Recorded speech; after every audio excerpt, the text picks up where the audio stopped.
Anime.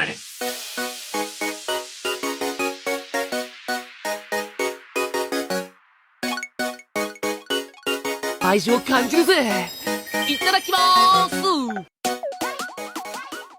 Anime is an animation style specifically meant for Japanese TV and film. You may be asking, is there something for me? And I say, yeah.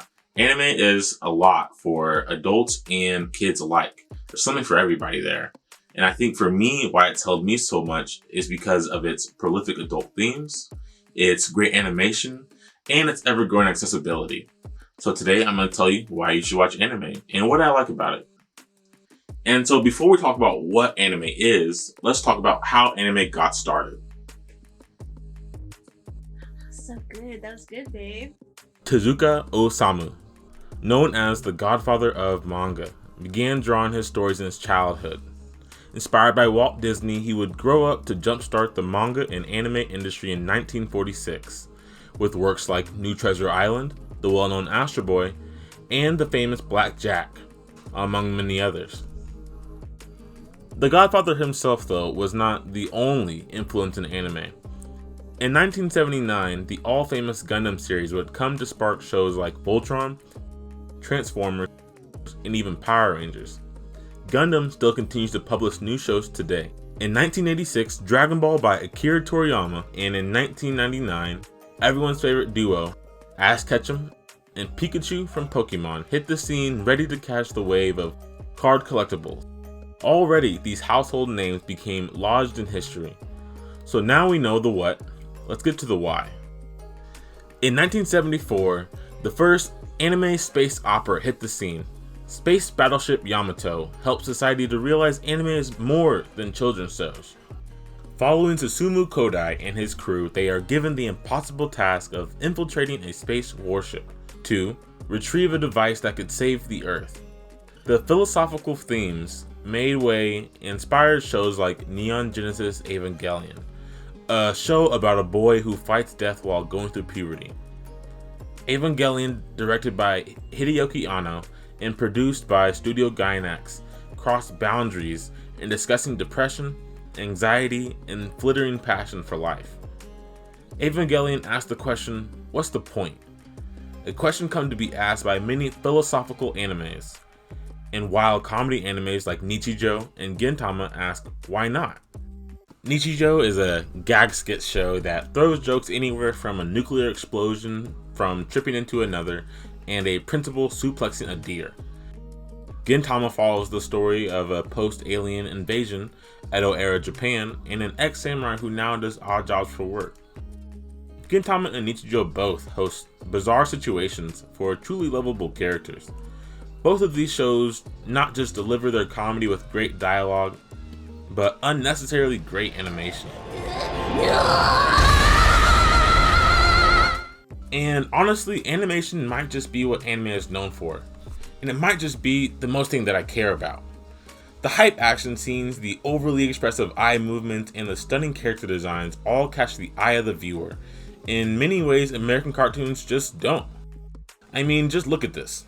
Oh! Don't drink out of the ocean, Knuckles! Flapjack is a show known for its grotesque scenes, yet hilarious in nature. And I love American cartoons, don't get me wrong, but on a different scale when compared to Japanese anime. I'm not saying one is better than the other, rather they both send different messages.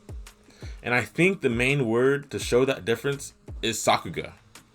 Sakuga is a sequence of noticeably higher quality animation, used to highlight an important scene. In layman's terms, it's this. Animation has limitless possibilities, and I love to see anime go deep with their creativity. A great example of creativity can be found in the renowned Studio Ghibli, Studio Gainax.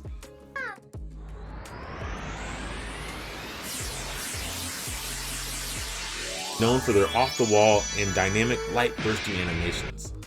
Since 1984, Gainax has created notable works as Fooly Cooly, Gurren Lagann, and Evangelion. But in terms of animation, I feel the best example can be found in Dead Leaves. Dead Leaves follows two secret agents who wipe their minds to sneak into an Ultramax prison on the moon. The plot, unlike the animation, does not matter, and I think Trigger has a thing just for that. Much like Fooly Cooly, both stories are riddled with great scenes, but when you finish watching, you are left with awe and confusion. Fooly Cooly is about a boy's humdrum life turned upside down when he encounters a maniacal girl who causes strange things to grow out of his forehead, which draws him into conflict with a mysterious otherworldly organization. At least that's what Google says. Dead Leaves is 100% eye candy, showcasing scenes like a man using his drilled genitalia to carry others through pipes, and a baby going from newborn to old man in a matter of minutes. Animation is the band-aid that many studios use to patch up a poor plotline. And great story or not, anime keeps those stories contained due to one thing: runtime. Thank God. Most American TV goes on for many seasons, usually getting worse after the 4th season. However, most anime only run for 12 to 24 episodes, and then it's done. Not counting the exceptions, you the viewer are given the chance to taste these bite-sized balls of entertainment. Anime that gain more popularity can get extra seasons, usually not going beyond 3 seasons, and anything beyond that is legend tier and always deserves the status with great characters, worlds, and stories.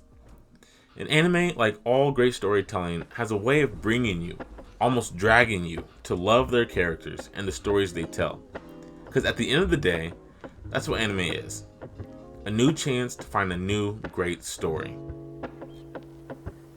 Well, hey, thanks for watching once again. You can find me on social media at Bento Bench on Twitter or at sungod.rip on Instagram.